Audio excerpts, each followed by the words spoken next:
Hello friends, how are you friends. आज मैं आपसे एक अलग ही टॉपिक पर बात करने आई हूँ और वो टॉपिक है how to speak English and how to learn English. दोस्तों, इंग्लिश बोलना एक शौक़ ही नहीं, आजकल की ज़रूरत है। It is not a passion, it is the necessity of our life. English एक इंटरनेशनल लैंग्वेज है और यह हमारी लाइफ के हर स्टेप पर काम आती है। चाहे आप सर्विस फील्ड में हो या आप बिजनेस में, you should know English speaking very well. और आप इसको सीखने के लिए एक कॉन्फिडेंस बना लीजिए कि हमें इंग्लिश स्पीकिंग करनी ही है और अपने आप को दूसरों से बेटर बनाना है। कई लोग इंग्लिश स्पीकिंग को अपनी कमजोरी मानते हैं और इंग्लिश बोलते वक्त हिचकिचाते हैं और डरते हैं कि कहीं उनके मुंह से गलत इंग्लिश ना निकल जाए। दोस्तों, थोड़ी सी प्रैक्टिस हर रोज़ करने पर ही आप जल्द ही इंग्लिश स्पीकिंग सीख जाओगे। फ्रेंड्स, देखिए, जब एक चाइल्ड घर पर अपने पेरेंट्स के साथ बातचीत करता है तो क्या वह स्कूल में सीख कर आता है? नहीं ना। वह हमारी बातें सुन सुनकर ही बिना स्कूल गए भी हमारी लैंग्वेज सीख जाता है। तो ज़रूरी नहीं कि इंग्लिश सीखने के लिए आप रीडिंग व राइटिंग करें और आप केवल लिसन करके भी इंग्लिश स्पीकिंग कर सकते हैं। ऐसा माना जाता है कि इंग्लिश सीखने के लिए reading, writing, speaking and listening यह सब आना चाहिए, लेकिन मैं कहूँगी कि आप बिना रीडिंग और राइटिंग के भी इंग्लिश स्पीकिंग सीख सकते हैं। यदि आप मोबाइल यूट्यूब में भी इंग्लिश के कुछ सेंटेंसेस को डेली बोलना सीखें तो भी आप इंग्लिश सीख सकते हैं। यूट्यूब में बहुत से वीडियोस ऐसे हैं जिनमें हिंदी के सेंटेंसेस की इंग्लिश लैंग्वेज में ट्रांसलेशन की हुई है और उन्हें बोल बोल कर भी यूट्यूबर पढ़ाते हैं।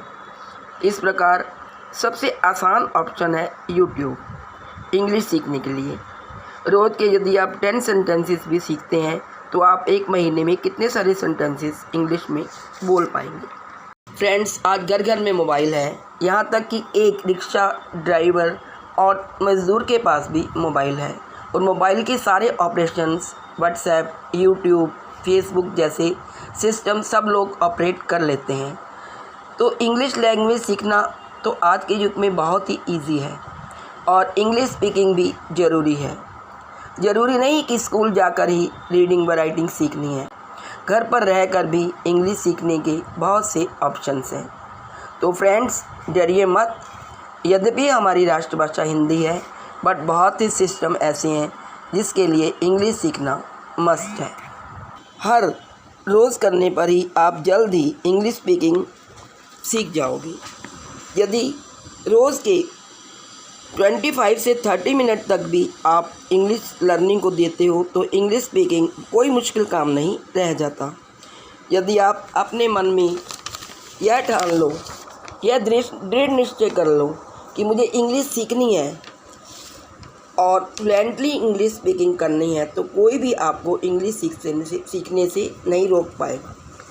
फ्रेंड्स, मुझे भी बड़ा पैशन था इंग्लिश सीखने का, पढ़ने का तथा इंग्लिश मीडियम के स्टूडेंट्स को पढ़ाने का। मैं एक गवर्नमेंट स्कूल में पढ़ी हुई हूँ। यहाँ पर 6th स्टैंडर्ड से इंग्लिश सिखाई जाती थी। क्योंकि मुझे बड़ा शौक़ था इंग्लिश सीखने का, तो जो मुझे स्कूल में पढ़ाया जाता मैं उसको ही बार बार पढ़ती व बोल बोल कर पढ़ती थी। मेरे घर में सिर्फ मेरे फादर ही थे जिनको इंग्लिश लैंग्वेज आती थी, पर उनके पास मुझे पढ़ाने का बिल्कुल टाइम नहीं होता था। उस समय इंग्लिश स्पीकिंग कोर्सेज़ भी नहीं होते थे, तो मैं डिक्शनरी में से डेली 10 वर्ड्स ढूंढती थी, उनका मीनिंग तथा उनकी प्रोनाउंसिएशन सीखती थी कि उसे कैसे बोलते हैं।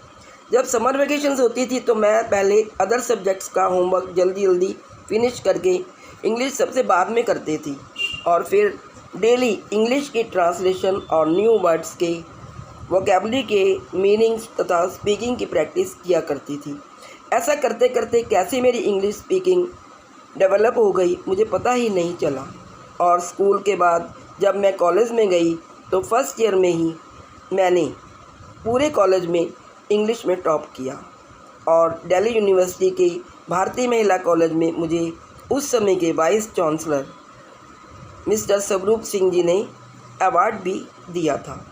उसके बाद मेरा हौसला और भी बढ़ गया और मुझे इंग्लिश मीडियम स्कूल में बच्चों को पढ़ाने का मौका भी मिला और मैंने घर पर भी अपना एक ट्यूशन सेंटर खोल लिया और कई ग्रुप्स में मैं बच्चों को पढ़ाने लगी। Friends, you know practice makes a man perfect. और इसी इंग्लिश पढ़ने व पढ़ाने के जज्बे ने मुझे लाइफ में एक सक्सेसफुल इंसान बनाया। तो फ्रेंड्स, इंग्लिश सीखने के लिए ज़रूरी नहीं कि इंग्लिश ग्रामर भी पूरी सीखी जाए। इंग्लिश के 8 पार्ट्स ऑफ स्पीच होते हैं, लेकिन इंग्लिश स्पीकिंग के लिए टेंसेस का सीखना व समझना ज़रूरी होता है। हाँ, सेंटेंस मेकिंग भी ज़रूर आनी चाहिए, क्योंकि डेली के यूज़ में जिन सेंटेंसेस का हम प्रयोग करते हैं उनमें एक्यूरेट टेंसेस का प्रयोग होना चाहिए। फ्रेंड्स, आज इस डिजिटल इंडिया में इंग्लिश स्पीकिंग सबको आनी चाहिए। यदि आप डेली इंग्लिश न्यूज़पेपर पढ़ें, टीवी में इंग्लिश न्यूज़ देखें या इंग्लिश के प्रोग्राम भी देखें, तो आप धीरे धीरे इंग्लिश स्पीकिंग सीख जाएंगी। आप इंग्लिश का न्यूज़पेपर भी ले सकते हैं।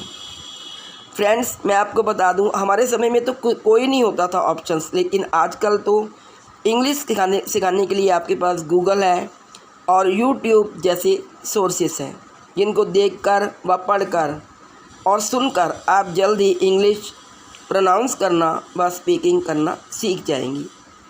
यदि आप अपना माइंड सेट कर लें और डेली हाफ एन आवर का रूटीन बना लें इंग्लिश सीखने का, तो डेफिनेटली वह दिन दूर नहीं जब आप जल्द ही फ्लुएंटली इंग्लिश स्पीकिंग और रीडिंग सीख जाओगे और अपने ऑफिस में, फ्रेंड्स के बीच तथा पार्टीज़ में, इंटरव्यूज़ में इंग्लिश स्पीकिंग करने लगोगे। तो दोस्तों, मैं चाहती हूँ आप जल्द से जल्द without any hesitation English speaking करें और इंग्लिश में बोलने से कभी भी ना हिचकिचाएं। हर जगह इंग्लिश स्पीकिंग करें और अपने आप को इंग्लिश में परफेक्ट बनाएं।